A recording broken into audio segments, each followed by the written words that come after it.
So Donna was the CEO of Wigan Council. So during the time there, it was also won the Council of the Year, despite facing the third worst austerity cuts. Her Wigan Deal led to a 59% increase in resident satisfaction and a 7-year increase in life expectancy in the most deprived wards. The key was involving the citizens and the workforce rather than doing things to them. So we would love to hear so much more, Donna, and I'm going to pass it over to you. Thank you. That's great. Thanks, Maureen. And yeah, Council of the Century, I like that one. That sounds fantastic. Good luck.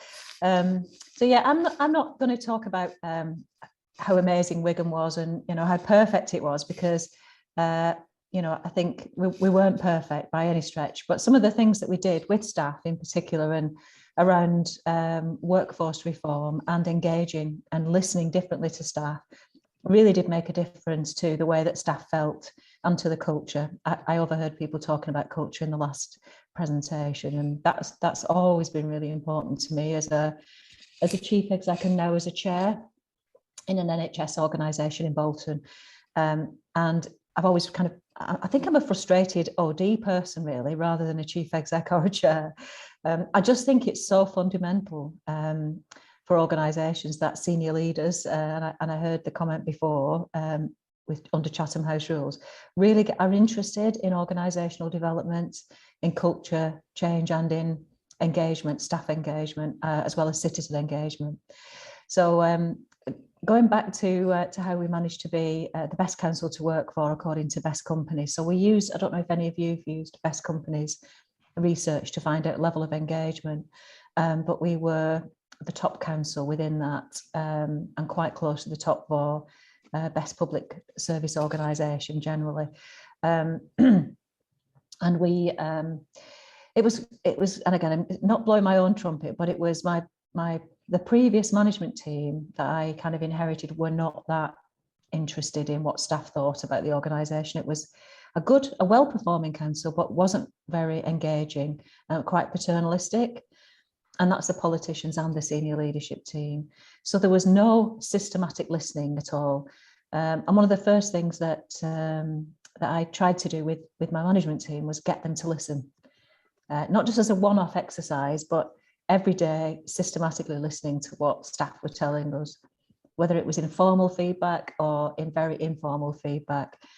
And we created something which it was so simple to do, and I just didn't understand why it wasn't being done everywhere else. I'd done it in a previous job in Chorley, much smaller council, but it was called Listening into Action. And it was basically listening to what staff thought. So groups of around 100 people sat in tables, having conversations, using Slido, challenging the management team. People thought it was a complete, well, they couldn't take it seriously when we first did it 10 years ago. They just were terrified of saying anything that wasn't seen as the corporately right thing to say. But over time, that trust built, and it built because we did this "you said, we did" feedback loop, where if people have made a suggestion about how things could be better in the organisation or better at work for them, then we would say what we'd done with it and whether we were going to implement it, and if we weren't, why we couldn't. So some fantastic ideas came from that session. In fact, the whole idea of the Wigan Deal was germinated in one of those sessions. I don't understand why senior leaders don't take on board the ideas of frontline teams in that systematic way, and also use those sessions as a bit of a litmus test to find out what is the change in culture of the organisation and where do I need to poke and prod as a senior leader to make a difference. So building trust was fundamental, having those listening into action sessions, not just as a one-off. I've worked in organisations where you see the chief exec when they first start and they set out this grand vision and then you never see them again for the next, the next 5-10 years. And we've all been in places like that, haven't we? And so it needs to be systematic, and it needs to be, we did it every 2 weeks. So myself, the leader, the cabinet, and the whole of the management team would do it. We did it not only with staff, so 6,000 staff, but we did it with communities. So we had have your say sessions within local communities. So really embedding listening. and not just tokenistic listening, really different type of listening. So we use an anthropologist, a guy called Dr. Robin Farrow, who is based in London, freelance anthropologist, and he helped us to redesign the way that we listened, redesign the way that we all became ethnographers. So I don't know if people have ever studied ethnography. It's a type of anthropology where you basically walk in the shoes of the person. And that's what we did. Again, systematically, every member of staff was trained in ethnographic techniques. Whether you were emptying the bins, whether you were a senior social worker, whether you were a midwife at the local hospital, we had this thing called the Be Wigan experience, which was training people in ethnographic, in anthropology and deep listening, and then being able to, with what you've heard, do something about it and help to reshape and transform the organisation based on the things we weren't getting right. So it takes a chief exec and a management team to be quite courageous to do that, and to accept that you haven't got all the answers. And being honest, some members of my management team didn't like working like that. They felt, you know, that was a very paternalistic, top-down, transactional culture. So with the support of the politicians, we made some changes and said goodbye to people with dignity who did not want to listen, not just at the senior management team level, but right the way through the organisation to the front line. You know, we wanted this very open, very honest culture, transformational, not transactional, deep listening, listening to the voices of citizens when we were redesigning services, listening to the voices of staff when we were redesigning services, bringing people together in integrated place-based teams. So the police, the hospital, GP practices, mental health services, drug and alcohol rehabilitation, housing, you know, all together, shared public services, shared public servants, working with the same people, but usually doing it separately. So, you know, having those, that's honestly the single biggest thing I learned as a chief exec was empower frontline teams to do what they know in their heart is the right thing to do. So, you know, we had 7 integrated place-based teams. We worked on them, we built them up, and we trusted them and empowered them. And they had written on the wall, don't do anything if it doesn't help the individual or the family. We found we were spending 80% of our time and money. At some families, we were spending $250,000 to $500,000 a year on transacting with that family, on processing them through different bits of the public service system, whether it was criminal justice, education, housing, welfare benefits, you name it. And we worked with a woman called Hilary Cottam. I'm sure she'd be good for one of your events, actually, if you haven't heard of her. But she's a great speaker. She's written a great book called Radical Help, which is all about how the welfare state needs completely transforming and how we need to create the conditions for a good life for people rather than just processing them, spending all of our time and money on the processing element and not building a relationship with them. So we embedded relational work in across children's services, adult social care, environmental services, economic development, finance, you name it, we did it. And staff loved it. And being really honest, this is the hard bit. The people who didn't want to do it, we were really, really honest with and said, look, this is what we're doing. You're either on this bus or get off this bus. We'll help you off it with dignity. And changing that mindset and changing the leadership to be like that and to think like that, it was, you know, honestly, it was such a liberating experience. And that's the King's Fund said when they did an evaluation of it, it was that clarity of purpose and then constancy of purpose. So rather than keep having different strategies for everything, there was this deal, this relational model that held everything together, a relationship between frontline, member of staff and the chief exec, and a relationship between citizen and the chief exec and the leader. So that was it, really.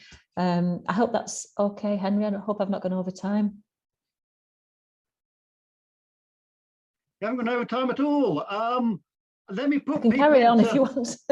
Yeah, I mean, we'll get people to ask you questions, but first of all, I'll ask people, what would it be like to truly listen to your staff and your customers? Folks, do type into the chat any reflections there, and also I'll share the link to Slido again. Do type in any questions there that you want to ask Donna. Donna, one particular example I love is the one of the swimming pools that you handed over to the community. Yeah. Can you tell us a little bit more about that? Yeah, so this is one of the first things we did at the start of the deal about 10 years ago. We were, as you said, Henry, number 3 on the list of the most cut councils during austerity, and we knew that our assets were our residents. We had to make £160 million worth of savings, but we knew that we had to build on the strengths in the local community group. And Wigan's quite a sporty place, lots and lots of really active sporting group. And there's a swimming club called the Pelican Swimming Group in Tilsley, if anybody knows it. And we were losing. We had it as one of our outsourced leisure contracts. We were losing lots of money every week. And the swimming club came forward and said, "We want to run it. If you give us a budget, it'll cost you less than it's costing you now, people, local communities, and we can get more people in because of the way we have a different conversation with them." And we did it. And I remember the councillors were like, "We can't do this. You can't just give away one of our assets." But within a month, they were making a profit where we'd made a loss. So it is that different way of thinking about your assets and how you use them, and it's building trust between citizen and state for me, and between staff and state. People who live in areas very often work in the local area. They're not two separate things. It's all the same thing. So building on strengths and having different conversations. Okay, so please, can you tell us more about how you changed to listen better? What did you actually do differently? We arranged events that were regular, and that never happened. People did not see the chief exec or the leader. They didn't know them. They didn't have a relationship with them. So that visibility, that getting the senior people out there, exposing them to what people really think. But people only do that in a place of psychological safety. So you need to make some, get some early wins to show that people are not going to be sacked if they say anything that's, not corporate, and that the organisation will change as a response. As a result. So rather than it just being tokenistic, "Oh, very good, yeah, we'll get back to you on that," you actually make a decision there and then in the meeting about doing something differently. So the fact that the beauty of it was myself and the leader, Peter Smith, we were able to make decisions there and then based on the suggestions. So for example, when we won Council of the Year, someone suggested we should give everyone the birthday off to say thank you. And Peter just looked at me and I said, "Can we do it?" And he went, so we did it. And it's that kind of, and that had come from the floor. So it's that kind of simple thing. We did something which I might have told you about this before, Henry, around sickness absence. So again, having an asset-based approach isn't just about physical assets, it's about other things. So the goodwill in public services is what keeps us going, I think. And the goodwill, particularly in the NHS and in councils, but sickness was a real issue in Wigan. So we had a high level of short-term absence. So we did things like introduced days where people, if they were struggling to get childcare, or if they were struggling because they weren't feeling 100%, but it wasn't sickness, but they could make the time up in another way. And we also had an attendance reward scheme. So thinking about, rather than a deficit model, punishing people for being off sick, let's reward people for coming in on a regular basis. So the attendance reward scheme, it was the best bit of my job. I love this. So every month, if you weren't off sick, you went into a prize draw and you won £1,000 at the end of the month if your name came out the bag. So the cost of that, £12,000 versus God knows how many thousands of pounds of interim agency staff backfilling posts. Our sickness halved in a year for the short-term absence.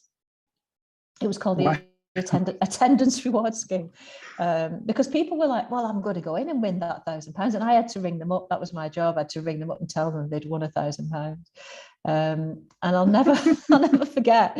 I once rang up somebody who was one of our bin loaders, emptying the bins basically, and there'd been a rumour going around the depot, and people had been pretending to be me, ringing people up to say they'd won £1,000. So when I actually did ring him up on his mobile, he said, "F off," and put the phone down because he thought it was someone pretending to be me. Wow. Okay, but, Dina, you've got a similar example. Tell us about it. or that you want to do? Yes, so we've got a council that aren't like that at all. Chatham House rules here.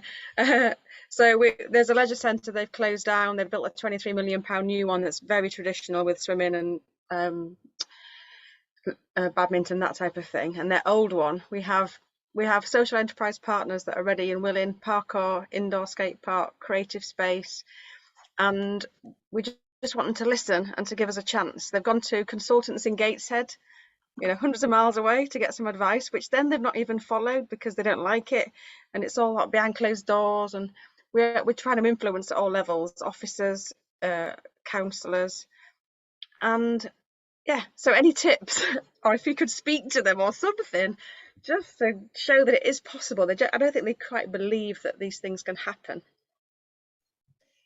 I think it's just showing them the art of the possible, isn't it?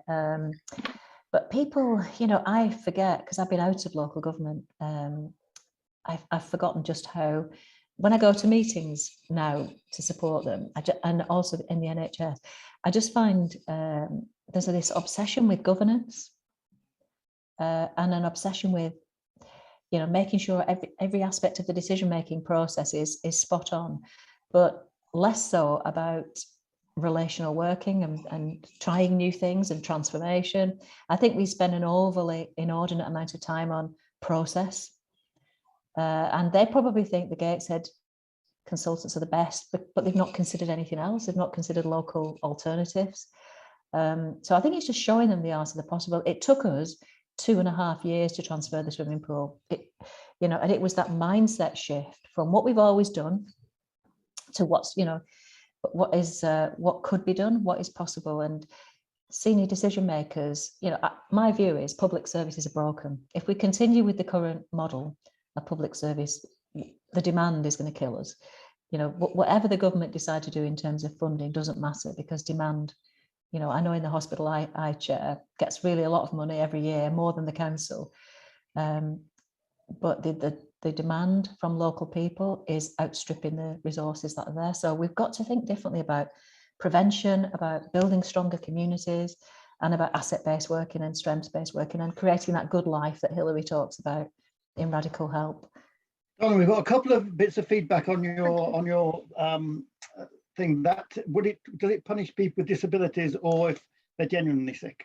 No, not at all. And it was always said that this is not to punish people who are ill. We want to reward people for it was one aspect of our attendance management policy. It wasn't the whole thing.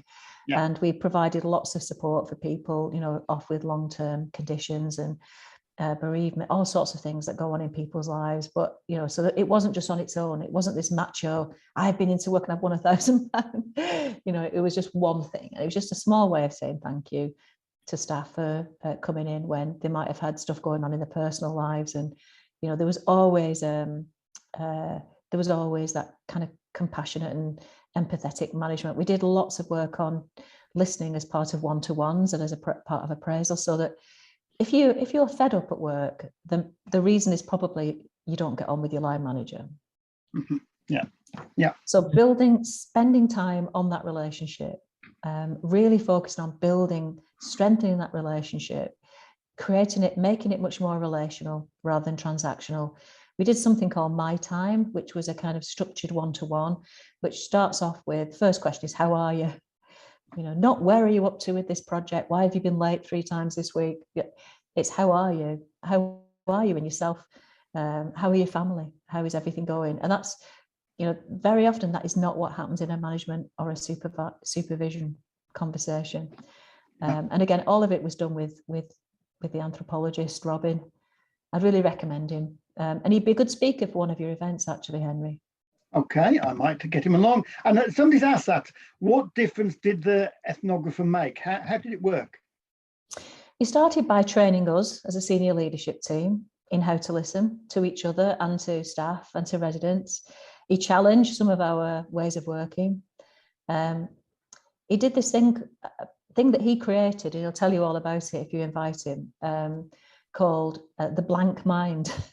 So it's, how do you create a blank mind? Because of our neural synapses and how we filter information selectively based on what has happened to us before, how do we actually deprogram ourselves to deeply listen?